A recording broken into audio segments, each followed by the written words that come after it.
Gen Z and most people spend 5+ hours on their phone daily and leading to over 6 hours or more on the phone and not even counting laptops or TV, which is really shocking for me. And 28% don't even think that's a bad thing. 47% of phone addicts say they use it to boost their mood.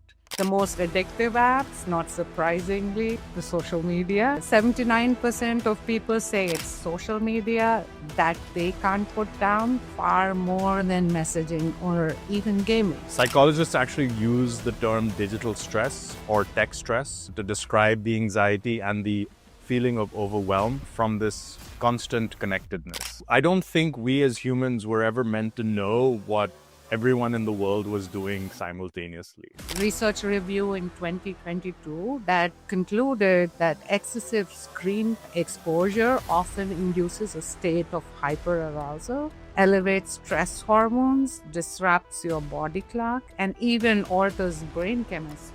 Each time we hear a notification, we get a small dopamine boost and then a letdown, and then our brain sort of craves for more dopamine. Clinical psychologists from Stanford who've sort of described this as the modern day hypodermic needle delivering us digital dopamine, right? For the wired generation. And for teens, those who spent more than 3 hours a day on social media were twice as likely to experience anxiety or depression. When we realize that we as humans are built for movement and we spend days, weeks on end not getting the amount of movement that we need, then that is a big problem. But what the study suggested was that if you are sedentary for 12 hours a day, you cannot overcome the negative effect of that by exercising for 30 minutes. Welcome to Summer Talks podcast, powered by Serapath.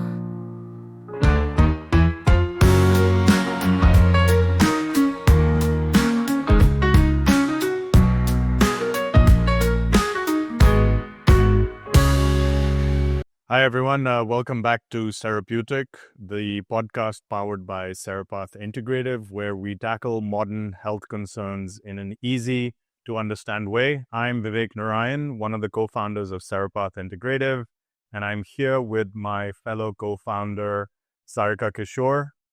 Today's episode is called Hooked and Helpless: How Your Screen Addiction and Sedentary Life Are Secretly Stressing You Out. Trust me, this is a big topic and very relevant to all of us glued to our screens right now. Yeah, I agree. Hi, folks. I'm Sarika Kishore, the resident health coach here.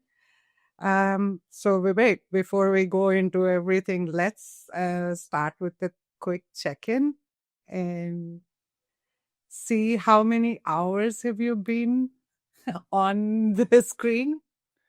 Do I have to admit this on the podcast itself? I've been trying to get better at this, by the way, but I checked just in preparation for this particular episode, and it's anywhere between 3 to 4 hours. Yeah, and that doesn't count my laptop. But apparently, I've been reading about this. 6 to 7 hours is normal considered, and I hate to point fingers at different generations, but Gen Z apparently spends 9 hours a day looking at screens. That's a lot of time. I mean, that's almost like a full-time job, just looking at a screen, tapping, scrolling. I mean, that just sounds exhausting to me. Yeah, 9 hours is a lot, but it sounds kind of what we all do, like we work and we are on screens and then relax with another screen. I'm guilty of the same. I spent about 4 hours on YouTube alone yesterday, so it's pretty bad. And it's almost 2 hours or more than the global average screen time. And it's wild when we actually start getting aware of what we are doing. And yes, I've been also tracking it these last few days, and I see how many hours I'm spending on the screen. And it's not just Gen Z; all of us are doing Yeah. it. We are all hooked, but we should clarify when we say hooked, it's not just working and work emails and tools that we need for our daily living, but when we say hooked, it is mostly about being on screen for entertainment and other stuff. Am I correct, Vivek? Yeah, look, I think you've raised a good point, which is we need to be mindful of the words that we're using and how we're defining what hooked actually means. Yeah. But it is a reference to an addictive style of behavior.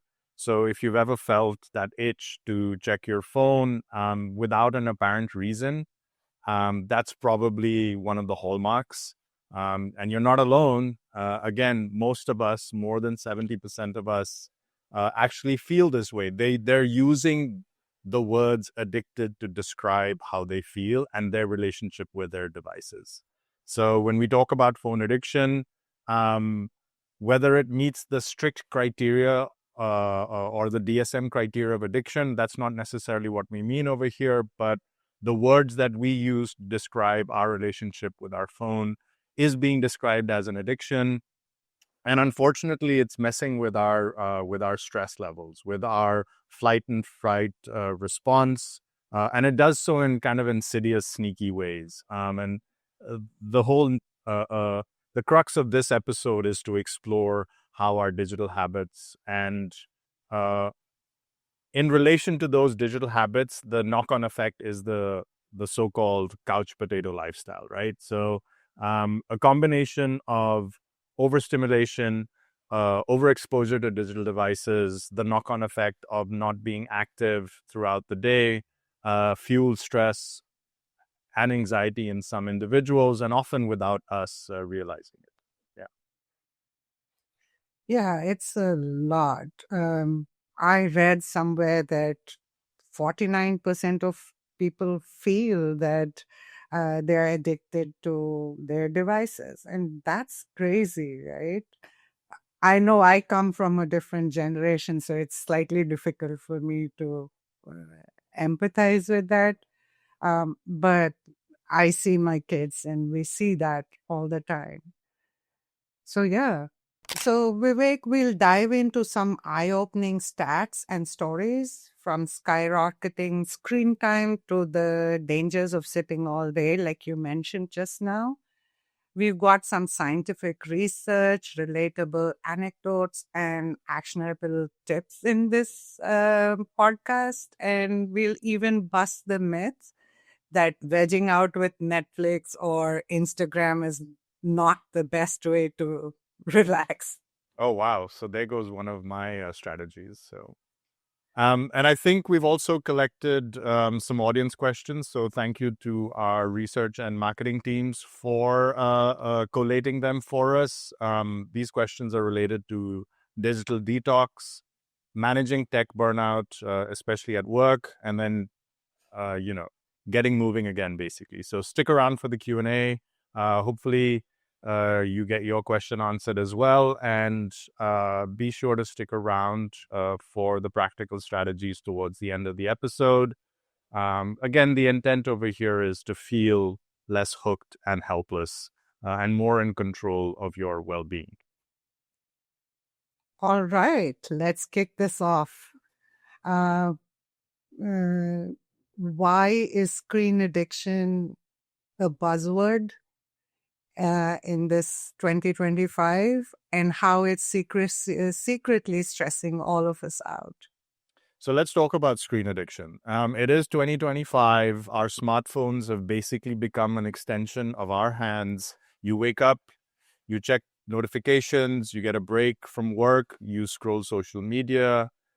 Before going to sleep, maybe you're binge watching a show, responding to late emails. If any of this sounds familiar, look, we're all basically in this digital hamster wheel together, right? Yeah. The data on this is shocking, but the data from me is like I'm totally doing all of the things that you mentioned. So yeah,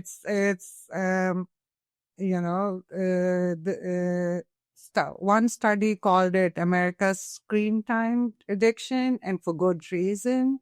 Um, uh, Gen Z and most people spend 5+ hours on their phone daily, and leading to over 6 hours or more on the phone, and not even counting laptops or TV, which is really shocking for me. Nearly all of us feel addicted, and 28% don't even think that's a bad thing. 47% of phone addicts say they use it to boost their mood. The most addictive apps, not surprisingly, uh, the social media. 79% of people say it's social media that they can't put down, far more than messaging or even gaming. Yeah, look, we use our devices for everything now, right? From work to news, socializing, entertainment. Frankly, it's just a never-ending stream of stimulation. Um, Psychologists actually use the term digital stress or tech stress to describe the anxiety and the feeling of overwhelm from this constant connectedness. I was talking to a very good friend of mine, and he was the chair of the marketing department from where I did the MBA. And he's retired now. He lives on a ranch in Indiana, surrounded by horses and green fields. And the nearest sort of small town is like 15 minutes a drive away from him. And he was remarking, he's like, I don't think we as humans were ever meant to know what everyone in the world was doing simultaneously. So it's an interesting way to kind of just observe the rapid nature of change that has happened, not only within our lifetimes, but within the lifetimes of our children, within the last 10 years, within the last 5 years. Yeah. And it's hundreds of emails, it's hundreds of news alerts, it's social media updates. Our brain is frankly always responding to some sort of an alert, and it's pretty much on overload all the time. Um, and there's this aspect, and this is sort of the insidious aspect of it, where when we put the phone away, we're like, oh, am I missing out? Am I missing out on something? Am I going to miss out on an alert? Am I going to miss out on a update from a friend? And so this idea, or the FOMO, as they refer to it, fear of missing out, are actually parts of the drivers of stress. So not only is it ping alert that is perceived as a stress response, but when I'm not being stimulated, I'm now thinking, oh, I'm missing out on something. And then that in itself also is a driver of stress, right? We feel pressure to keep up. And that in essence is the hamster wheel, digital hamster wheel that we're on, right? We're sort of running in the same spot, running frantically, but not really going anywhere. So, yeah. Yeah, I agree. I noticed a change in me when I was working like in retail. Our phones used to be kept away. We couldn't have it on the floor. And now, when I'm at home, working from home and constantly connected, so there is this urge to have the phone right in front of me, even if I'm in a conversation and notifications coming up. So I totally understand at a personal level what that does. And yes, it's like constantly creating a stress response, whether it's a psychological one or physiological, because brain is in taking in all the information and trying to process where should we respond. So yeah, it's pretty relevant. And just even just looking at WhatsApp and all of the other notifications on the phone, there's just information overload happening at all times. Yes, look, I don't even know how people can keep up with the endless threads of WhatsApp. Like most of my channels are on mute, and I've actually started removing myself from a lot of these channels. But um, there's a renowned wellness coach, and I'm hoping that I'm pronouncing the surname correctly, but Dennis Buttimer. He's explained it really well. Each time we hear a notification, we get a small dopamine boost and then a letdown, and then our brain sort of craves for more dopamine. And then this is that habit that sort of keeps us constantly checking. And the loop that you've described with the cortisol and the dopamine is basically playing ping pong with our brains, right? So we get a reward buzz from a message, and then it fades. Then you feel like you need another hit. On the flip side, the stresses, and this is the cortisol kicking in, is going to keep you anxious and on edge. And essentially, our smartphone is like a slot machine, right, in our pocket, training us to seek these constant rewards. Yeah. I mean, this sounds a bit harsh, but there are some psychologists, clinical psychologists from Stanford who've sort of described this as the modern day hypodermic needle delivering us digital dopamine, right? For the wired generation. Um, I think that's a bit harsh, but I get the point over here, right? Which is the rush that you're getting from social media is akin to the hit that you get from drugs or alcohol. They flood our brain with reward pathways. They flood our brain's reward pathways with dopamine in concentrated bursts. And I think that's the issue with the neurochemistry and how that's playing havoc with our brains. So, yeah. Yeah, so basically, we are all hooked and our brains are cooked. Yeah, that's one way of looking at it, right? Yeah. Yeah, and while we are chasing all these digital highs, we are also putting our nervous system at so much of constant high alert. We stay in this low level fight or flight response. And over time, that can lead to chronic stress and the type that leaves you feeling drained, anxious, and unable to focus. And I noticed this with some of the clients that I've had who've been diagnosed with anxiety disorder. I've noticed this constant pattern with them. Yeah, it's unfortunate, and I think some of our listeners may be sort of hearing this and saying, "Oh, come on, guys, stop exaggerating." But it's interesting to me how the concept of doom scrolling has originated and how pervasive it's become in the vocabulary. So, um, let's define doom scrolling, right? So the idea that we're sort of constantly looking at news and we keep scrolling, and we're not necessarily focused too much on finding out details. We're just sort of skimming the headlines and then skipping through one paragraph and then going on to the next article, And this idea is what has been described as doom scrolling, right? And it taps into sort of the reptilian primal aspect of our brain, which for those of you who are interested or have heard about the amygdala, that's where it is. And it's been referred to as the fear center, right? It generally keeps us hypervigilant of threats, and we feel the need to constantly make ourselves aware of potential threats, which is why this behavior takes place. But to give you a sense of how pervasive this has become in our vocabulary, my daughter saw me looking at my phone, and I have this habit of like checking out the news and everything. And she's like, "Hey, why are you doom scrolling?" So 11-year-olds also now are familiar with this concept of doom scrolling.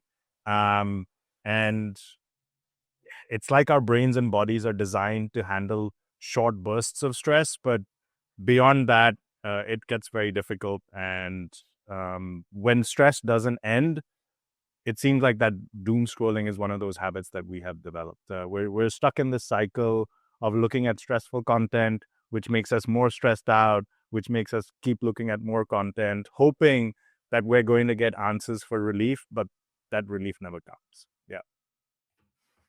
Yeah, I totally agree. I think in my generation, it was called the war of the remote control.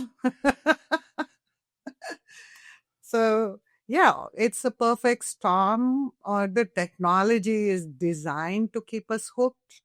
Uh, our psychology, that is the fear of missing out or watching something better or finding something better, uh, and our need for connection keeps us scrolling, and our biology and the stress hormones keep um, being spiked throughout.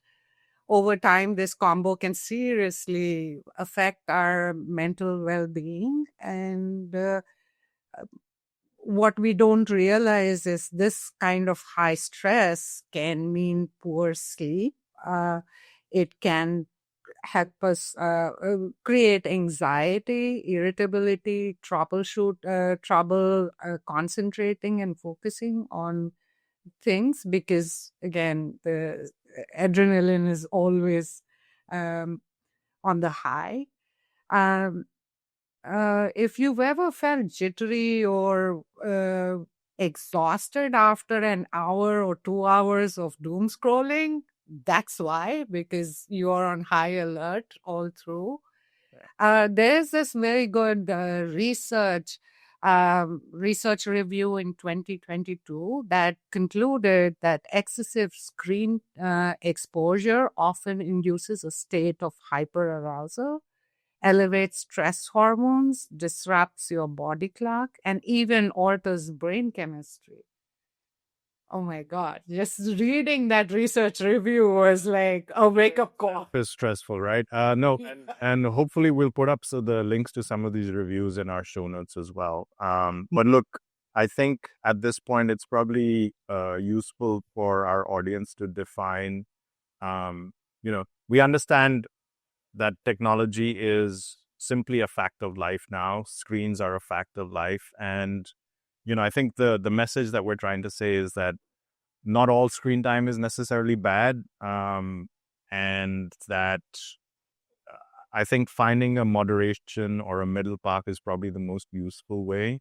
Um, and look, technology allows us to work remotely. We're doing a podcast right now using some of the tools that make information available to a wider audience. It allows us to stay in touch with our family and friends. I've been able to keep in touch with all of my friends, whether it's from Australia or from India or even some of my European friends. And so it has its uses, right? But I think when the use of the screen or digital technology in itself becomes compulsive, I think that's kind of that note to self where maybe the stress effect has snuck in and that one should be moderating use. So, um, I think the other sort of S word is sugar these days. So a little bit is fine, but too much is probably not such a good idea. So, Yeah, and I think the first step is to become aware or recognize that it is a problem. As a coach, like that's our first goal, recognizing what's the problem, how we are dealing with it, and yes, we are living in a saturated world. There's no two words about that. Uh, and it's constantly triggering our brain's reward and stress circuits. So we need to be aware of how that is affecting us and then taking steps to reduce the negative effects on what we are doing. And by doing that, we reduce our burnout rate, or and it's all a complex puzzle, and we need to counteract what we have to do as compared to what we can avoid. makes sense. So let's get into this.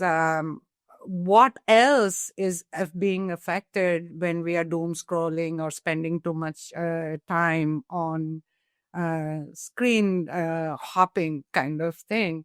Um, and the other thing that has come out in all these research reviews is that we are sitting and becoming more sedentary as we spend too much time on the screen.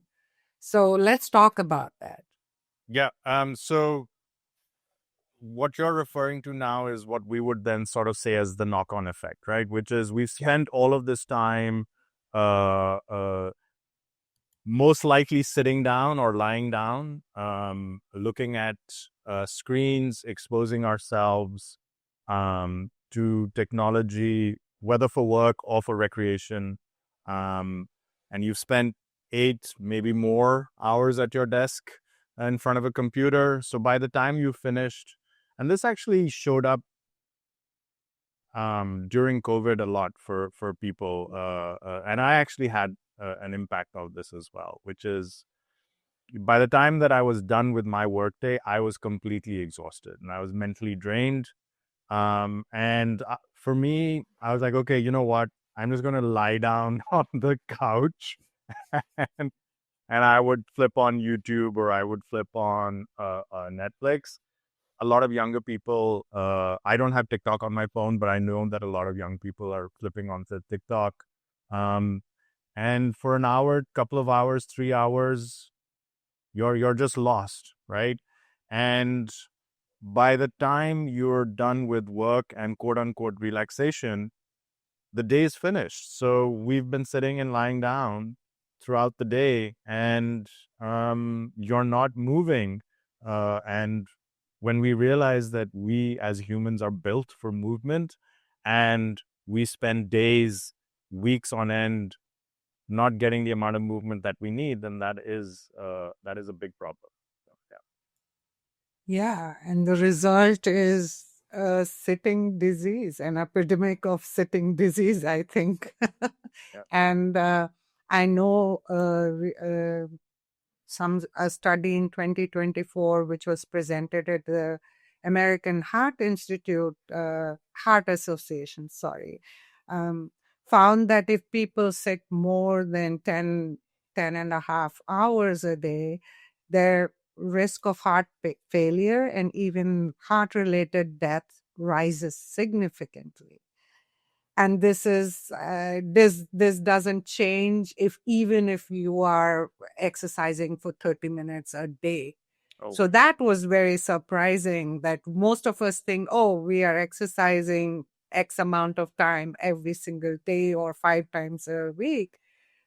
So it should affect uh, how long we are sitting and how we are moving. But it seems that it did not reduce the risk at all.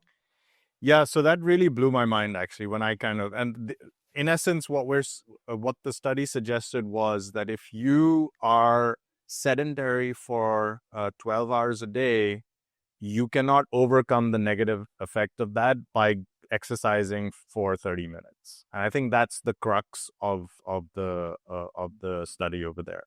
Um, and we kind of assume that it's only older people who are out of shape.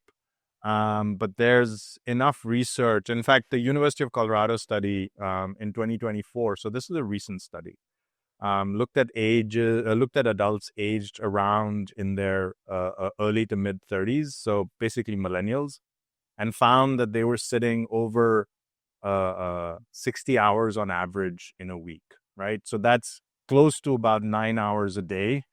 And the peak sit time, if we could refer to it, was individuals almost sitting 16 hours a day. So that's, if you're sleeping for 7 to 8 hours and you're sitting for the remainder of the day, then that entire 24-hour period is just sitting and sleeping or lying down. So they're not getting their basic exercise guidelines. And some of them who were getting those basic exercise guidelines, it simply wasn't enough because the sedentary time was still linked to higher heart disease, as you mentioned. So um, I think, and this is to quote the lead researcher, right, which is a quick walk after work is simply not enough if you spent the whole day sitting down. So um, I think the lessons from that research are we need to sit down less and find ways of incorporating movement throughout the day. So yeah, it can be challenging though. For all of the listeners out there listening in and wondering what it is that we're trying to do, like I have a standing desk now, so I refuse to sit down during the day as much as possible. Yeah, that's a good tip. For some other people, like for me, that's not a possibility because I have a fixed desk. So we have to find other ways to keep moving. And the result of just sitting too long physically is that our circulation is slowing down, metabolism goes down, muscles start weakening because we are not using them enough. And over time, blood sugar spikes, blood pressure spikes start happening. In fact, another study in young adults found too much sitting was tied to worse cholesterol and higher BMI. And even in one's 20s and 30s, referring to your research also.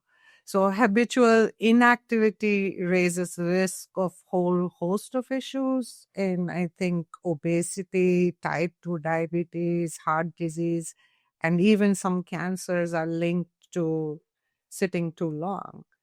One doctor famously said, and we've all heard this, sitting is the new smoking. Yeah. And I think the interesting thing around sitting and stress is and this is the important piece which sometimes we kind of miss out, right? Which is being sedentary actually directly heightens stress in the body itself, right? Yeah. And that sounds oxymoronic because you're like, well, I'm not really doing anything. I'm supposedly sitting and I should be relaxing, so why am I stressed out? But the mechanism is such, right? So lack of movement impairs mood. It reduces our anxiety regulation. On the flip side, exercise, even light activity, helps us burn off, quote unquote, the stress hormones, and it releases endorphins, right, which are natural mood boosters. So if you're getting natural mood boosting endorphins throughout the day, that builds up the resilience against stress and some of these stress hormones. So um, that's fundamentally why it's a double whammy, right? So not only are you getting not enough exercise, but because you're not getting enough exercise, your stress levels are increasing because of the hormone cortisol. Yeah, and what a lot of people don't realize is that cortisol over time will then accumulate, and it kind of results in this restless state of the human body. So if you've been sitting down the whole day and you're feeling tired and sort of wired out at night, that's basically what's happening, right? Which is you've accumulated cortisol throughout the day and you're in this quasi state where you feel tired, but you're not able to actually rest because you're wired. So that's a secret sign that you haven't moved enough during the day. Yeah, I totally have that every day. I suffer from it because that's what is most likely causing my lack of sleep because I just can't fall asleep. So I totally get that. The days I'm moving, I sleep better. So that's for sure. It's kind of like we are constantly sitting and then on the screen. So two different things are putting us in worse shape. But we don't realize it. At the end of the day, when we start having issues with our sleep and other things, even eating, even hunger goes down because we are so distracted. Yeah, and so I understand there are some workplace related issues too. So let's talk about the workplace for a second. In many jobs, especially corporate environments, it's almost expected to be always plugged in. And that causes a lot of stress. Uh, constantly being on calls, emails, Slack messages. To this point, I just wanted to share. I saw a Kit Kat ad in Canada, which was so amazing, which shows a person getting out of his desk um, and going to take a break. But he has all these post-it notes on around him until he breaks a Kit Kat. That was an amazing depiction of what happens to us even on a break. Right. So I think the research here is quite alarming, actually. 83% of workers report work-related stress, and the flip side to that is when stress is a component of any kind of chronic illness or a component of a health issue. When you go to your doctor, they know that stress is the component, but they simply don't have the toolkit to be able to address it in a meaningful way. So, of all the people that need education and guidance on stress management, only 3% of get them from their primary care physician. So most of us are in this limbo state where we either are resorting to social media or we're resorting to the internet. But quite frankly, most of us just tough it out, not realizing that our lifestyle is stacking the deck against us. And I think you mentioned an interesting thing, which was in the corporate environment, it's almost expected that you put up this brave face, that you tough it out, and pretend that stress is not a factor in the way that you are either experiencing your work environment or going home and how you're coping with that stress environment. Yeah. Yeah, absolutely. I find that, especially I work with a lot of people who are stressed out and who are struggling, but don't know that it is stress. We account for our stress to our emotional well-being, but we don't realize that our environment and how we are interacting with that is also causing a lot of stress and attributing to the emotional outputs that we are getting. So there was a study on a survey of 2024 of white collar workers, and they found that the burnout rate was at an all-time high. About 82% of knowledge workers reported feeling burnt out, which is very, very high. Um, but I get the connection because I can vouch for that. When I was working in retail, I was moving around for 8 to 10 hours, right? And yes, physically that was exhausting, but mentally it was exhausting in different ways, but I was moving. But since the time I've taken up coaching as a full time, I am either training or working for my personal development, or I'm on calls with people or companies that I'm working with. And it is like at the end of the day, mentally, I'm totally drained out. But physically, I still have energy.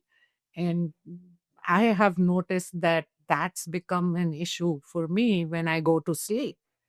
Um, I'm not even hungry because I've not moved enough. So I'm surviving on one meal a day, which is another problem.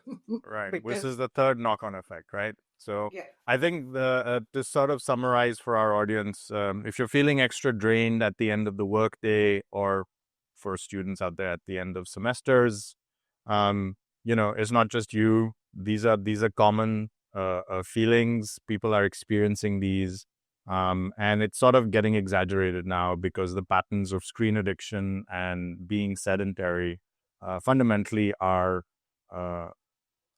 stressful to your mind and your body, Of course, the good news is, and hopefully that's why you're here on this podcast, is that we can do something about this. And we're going to get into the recommendation sections very shortly.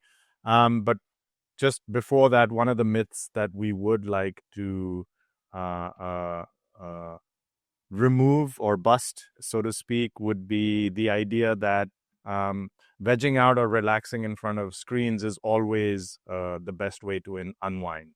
So, myth versus reality. Does screen time help you relax? So it's time to tackle the myths many of us tell ourselves, and I do that quite often.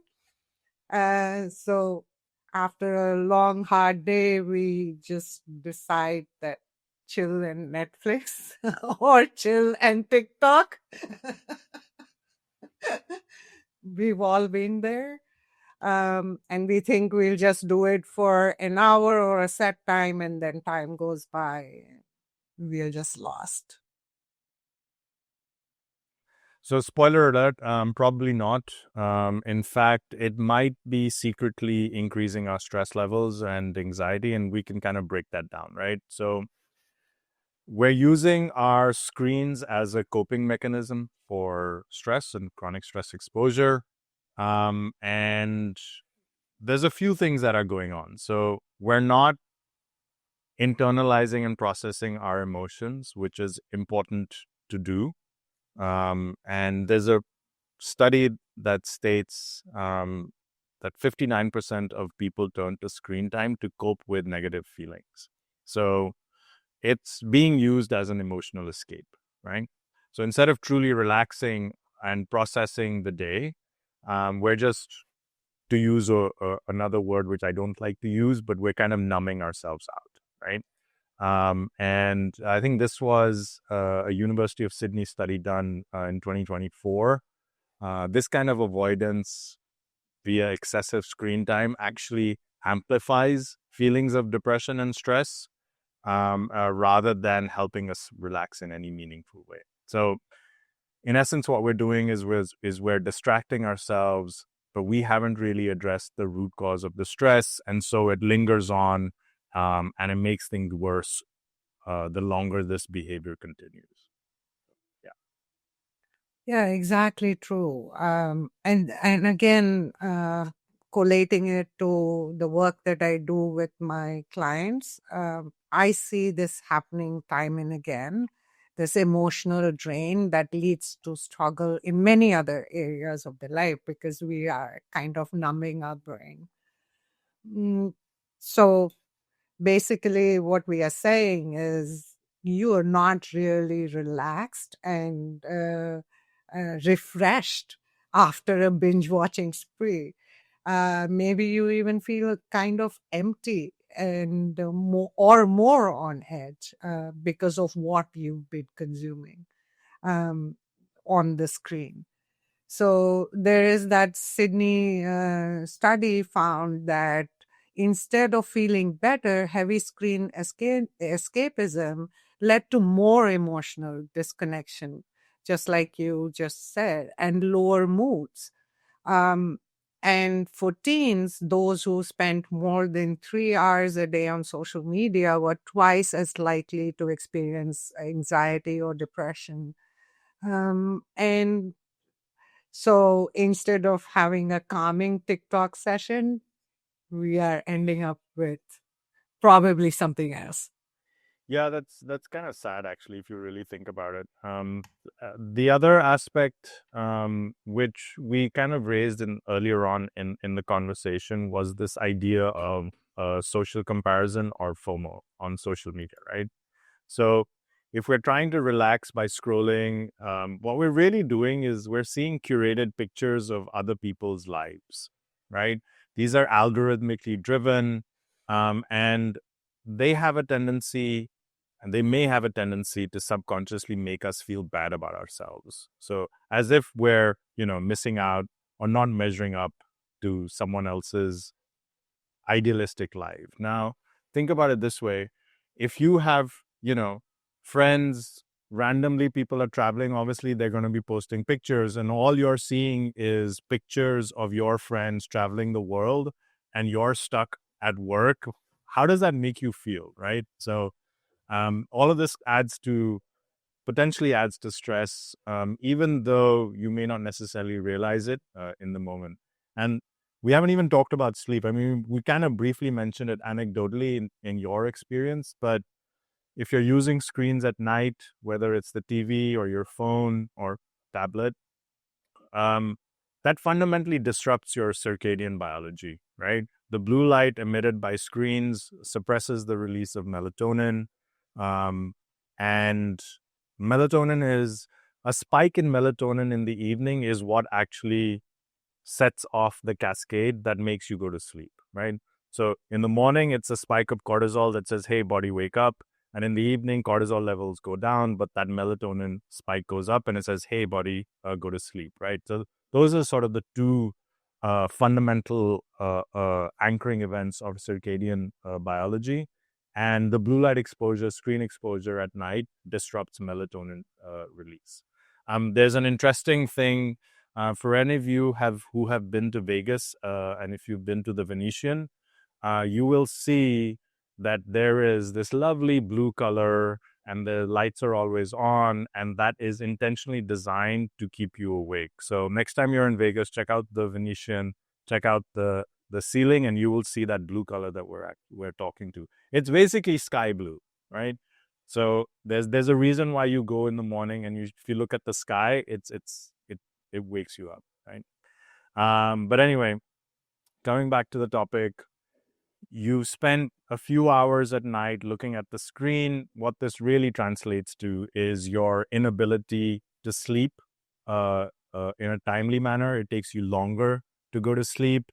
And ultimately, when it's taking you longer to go to sleep, you're not sleeping enough, which means that you're going to be tired the next day, which means that you're going to be more stressed out, which means you're going to scroll later and later. And this is that negative effect, that cycle that we're talking about.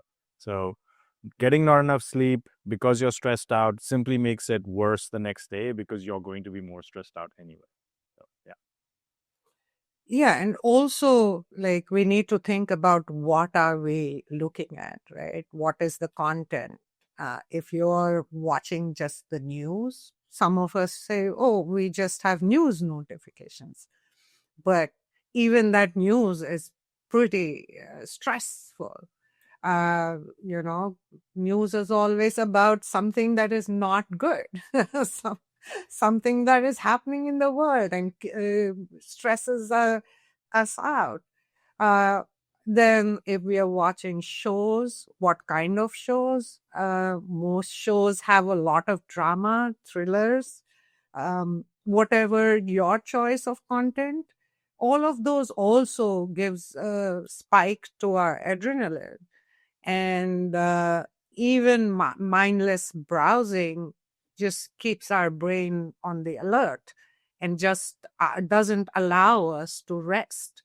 Even though we might be mindlessly browsing and not consuming content as such, but our brain is constantly on alert, doesn't get a chance to restore and relax.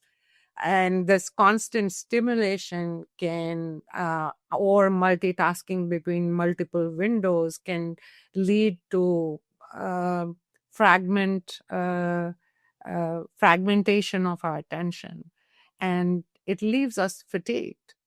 So even though we are thinking we are going to relax, it's causing us more exhaustion as a result.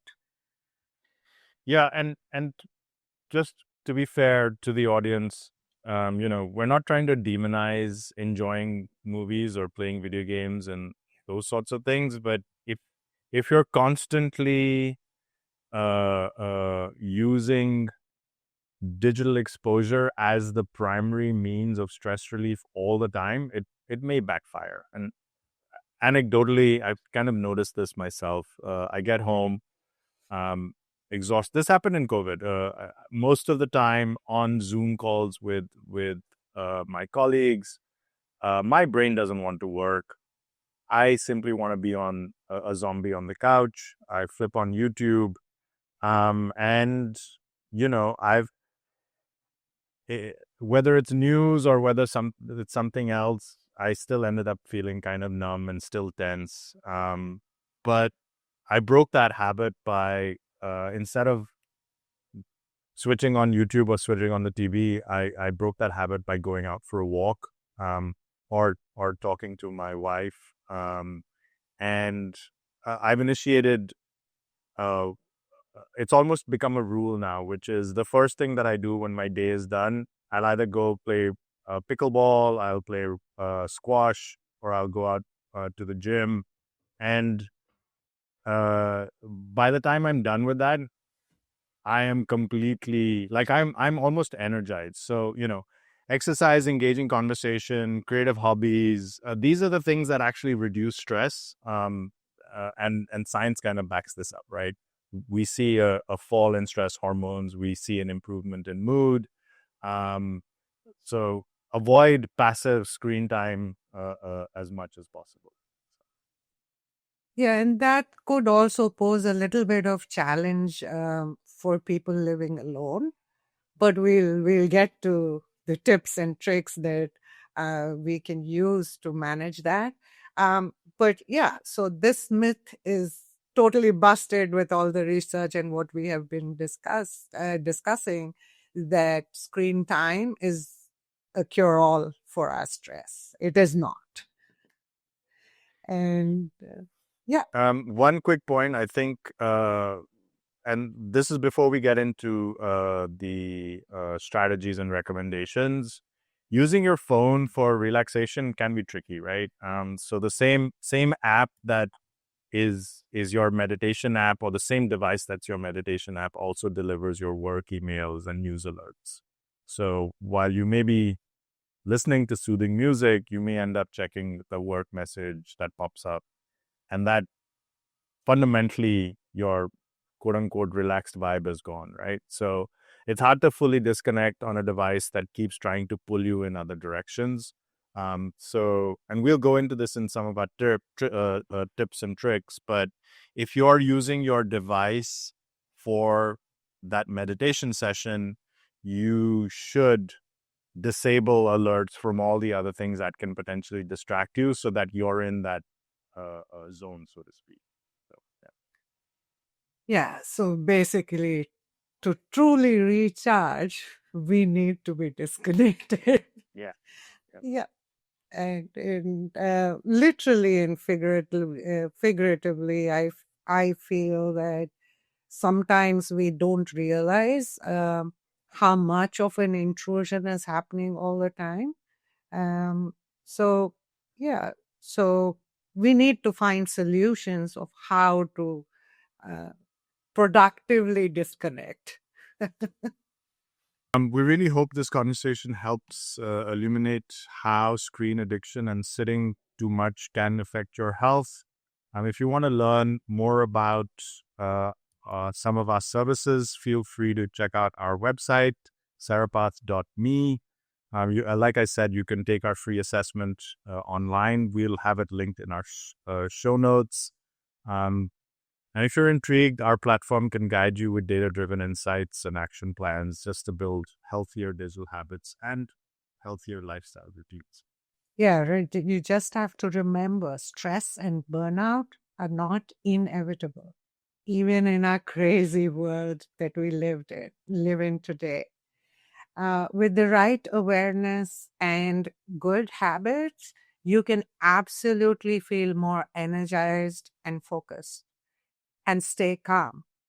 We at Sarapath are on this journey too, and we are here to help you along the way and not get lost in too many intellectual instructions. Yeah, couldn't agree with you more. Thanks for hanging out with us today on Therapeutic. If you enjoyed this episode, please subscribe and share it with a friend or a coworker who's always on their phone. I don't know. Just spread the word if you think it's useful. And as always, we'd love to hear your thoughts. How do you manage your screen time? How do you stay active during the day? What are some of the, tips and tricks that have worked for you? Send it to us in our comments or email us. We'd be happy to talk about what works, what doesn't work. So yeah, thanks for listening. Yeah, take care, everyone. Unplug a bit, get up and move, and we'll catch you next time.